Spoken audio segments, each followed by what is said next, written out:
तर आता चुकाल तर संपाल, फुटाल तर संपाल असा इशारा उद्धव ठाकरेंनी मराठी माणसांना दिलाय। विधानसभेच्या वेळी भाजपनं बटोगे ते कटोगे असा अपप्रचार केला होता आणि त्याची आठवण उद्धव ठाकरेंनी करून देत पत्रकार परिषदेत तुटू नका, फुटू नका, मराठीचा वसा टाकू नका असं आवाहन त्यांनी मराठी माणसांना केलं।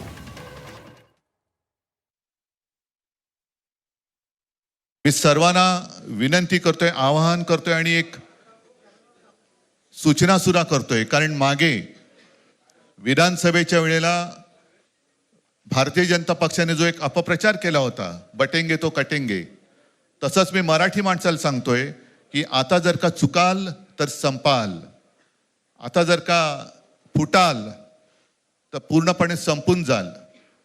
म्हणून परत एकदा तुटू नका, फुटू नका आणि मराठीचा वसा टाकू नका, हाच एक संदेश मी आमच्या दोघांच्या युतीच्या निमित्ताने संपूर्ण महाराष्ट्राला देतो आहे। आणि मला खात्री आहे की मराठी माणूस हा सहसा कोणाच्या वाटेला जात नाही, पण त्याच्या वाटेला जर का कोणी आलाच तर त्याला परत जाऊ देत नाही।